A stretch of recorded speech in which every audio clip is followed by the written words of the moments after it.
Le général Oligui, a.k.a. le De Gaulle africain, est-il en train de faire de la République gabonaise un pays vassal de ses pays voisins, surtout de la Guinée équatoriale? La question mérite d'être posée au vu de l'actualité qui s'est produite dans le Wallentem ce week-end dernier, où le président Oligui est allé inaugurer le raccordement du Wallentem, donc cet entrion gabonais aux infrastructures énergétiques de Guinée équatoriale.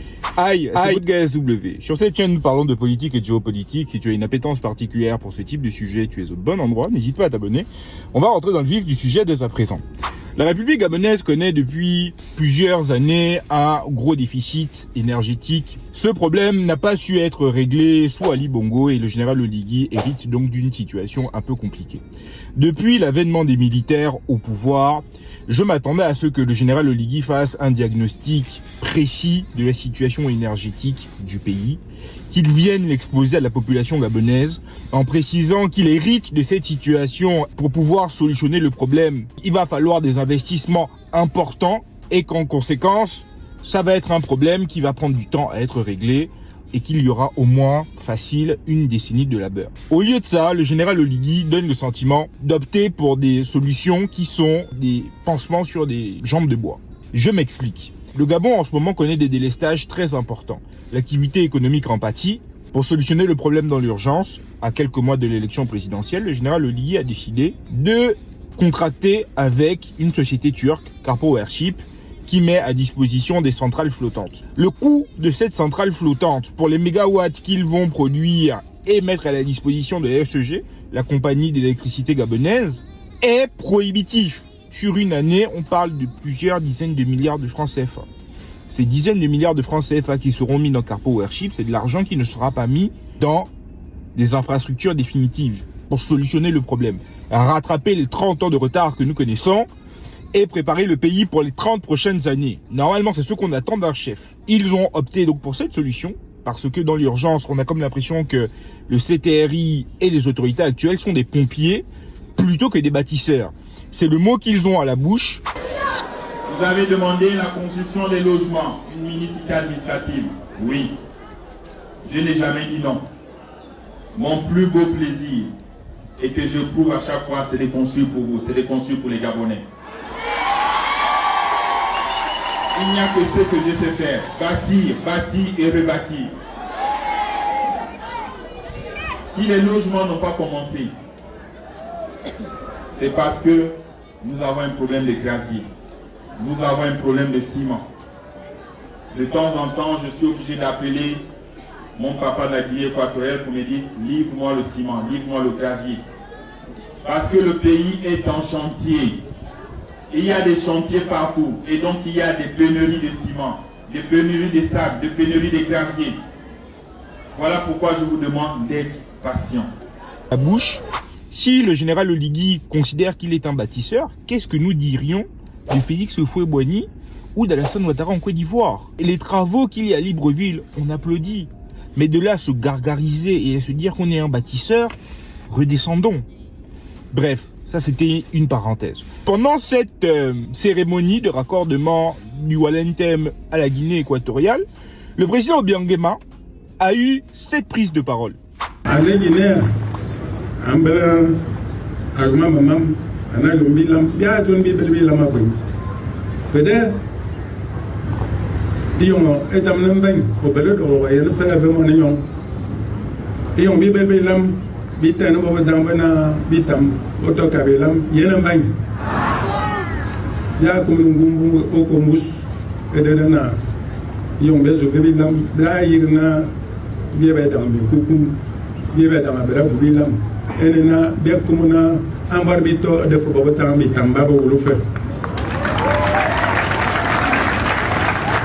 À savoir que, de tout temps, le pouvoir camerounais de Paul Biya, qui est lui-même un Boulou, qui est apparenté à l'ethnie Fan, la Guinée équatoriale, dirigée par Obiang Nguema, qui est lui-même Fan, ont toujours voulu qu'au Gabon, il y ait un de leurs frères francs au pouvoir. En 2009, ils ont financé la campagne d'André Baobam pour ça. En 2023, Albert Ondoosa a été financé par la Guinée équatoriale également pour ça. Et donc, Obiang Nguema est bien content que le général Oligui, dans lequel il se voit, parce que mine de rien, Ils ont tous été des militaires putschistes qui ont organisé un coup d'État contre un membre de leur famille. Obiang Nguema se voit un peu en Oligui Nguema. Et donc, non seulement il vient prononcer un discours enfant, et il appelle de manière subliminale les Gabonais à élire Obiang Nguema.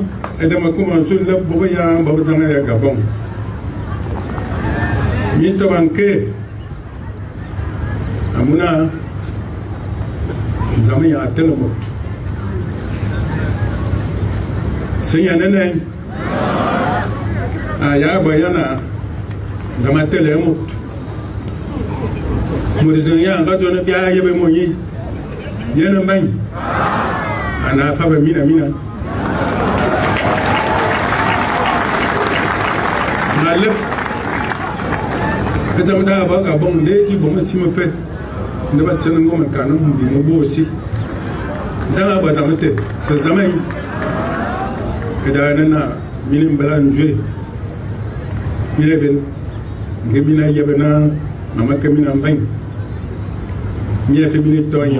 un peu de l'ingérence, personne ne relève, mais passons. Et quand j'ai vu cette image, je me suis demandé, le Gabon est-il devenu, à l'instar du Mali ou du Burkina Faso, des pays incapables de produire de l'énergie et qui ont besoin par exemple de la Côte d'Ivoire pour les alimenter, en sachant en plus que la Guinée équatoriale, sans offense aucune, est un pays bien plus modeste que le Gabon? Quand vous voyez la Guinée équatoriale il y a 20 ou 30 ans, ils voyaient le Gabon limite comme les États-Unis. Mais comme ils ont été malins, quand ils ont eu leur boom pétrolier, ils ont observé toutes les erreurs qu'on a eu à faire. Là où nous, sur un budget de 100, il y avait de la corruption jusqu'à 95% et on travaillait peut-être avec le 5% des budgets restants, là, ils ont fait l'inverse. Vous avez des scandales de biens mal acquis avec la famille présidentielle équato-guinéenne, mais en revanche, ils ont construit leur pays. Et ils ont des infrastructures dignes de ce nom. Une nouvelle ville sur la carte de la Guinée équatoriale. Le président Obiang Nguema Bazogo a inauguré ce samedi la nouvelle ville de Djiboulo, une ville située au centre de la Guinée équatoriale qui a été construite sur le modèle de Brasilia, la ville futuriste brésilienne fondée en 1960. Cette nouvelle capitale au cœur de la partie continentale du pays a pour but, selon les autorités, de repartir les richesses et la population largement concentrée sur la côte et l'île de Bioko. Une ville de Malabo ya está lista para acoger a los huéspedes de las cumbres de la Unión Africana. Así lo ha comprobado el vicepresidente de la República en una visita de inspección que ha realizado a últimas horas de este miércoles. Durante su estancia, Su Excelencia Teodoro Nguema Obiang ha recorrido los compartimentos que albergan los diferentes servicios aeroportuarios, donde ha comprobado el funcionamiento de la pasarela y el escáner. Guinée équatoriale. Et donc, nous, aujourd'hui, on est dans la capacité de pouvoir rivaliser avec la Guinée équatoriale. On devient un pays vassal. Parce que demain, si le général Oligui décide, par exemple, d'avoir une posture très offensive dans le cas du dossier Mbagné, ça n'arrivera pas, vu que vraiment la Guinée équatoriale part du principe que Obiang Nguema c'est son papa, donc déjà même ça n'a pas de sens. Comment un président de la République d'un pays indépendant, souverain, peut-il considérer que les autres présidents sont ses... Non, tu le dis peut-être en privé pour montrer que tu es humble, mais tu ne viens pas le dire en public comme ça. Et ça me fait penser au salut militaire qu'il a fait par exemple devant Sassou Nguesso il y a un an et demi. Général de brigade, Brice Clotaire Oligui Nguema, président de la transition, chef de l'État de la République gabonaise. À vos ordres, monsieur le président Sassou. À vos ordres, monsieur le patriarche. Annoncée à maintes reprises à travers les canaux de diffusion classiques et actuels, elle a finalement eu lieu ce dimanche à Ngolo-Douar. Bref, passons. Si par exemple dans le dossier Mbagné, l'île qui est querellée entre le Gabon et la Guinée équatoriale, il y a demain par exemple un conflit armé, je ne sais pas. Les Équato-Guinéens auront bon dos de couper le courant et tout le nord du pays se retrouvera dans le noir. Je grossis à peine de trait. Je comprends que cette solution équato-guinéenne n'est que passagère. Mais quelle est la stratégie du général Oligui pour résoudre ce problème de déficit énergétique? On ne l'entend pas. Il ne nous dit absolument rien. Et au-delà du général Oligui, il va falloir que cette question soit centrale dans l'élection présidentielle qui va avoir lieu dans quelques semaines. Si on veut pouvoir développer le pays, ça commence par la route. La route précède le développement, mais surtout par une énergie constante et très peu chère.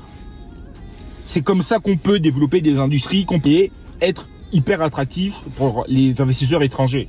Quelle est la stratégie du CTRI et des autres présidentiables pour résoudre ce problème? La question mérite d'être posée, on est d'accord. Laissez-moi votre avis en commentaire. Si la vidéo vous a plu, likez-la, partagez-la autour de vous. Et je vous dis à très bientôt. C'était votre GSW. Bye.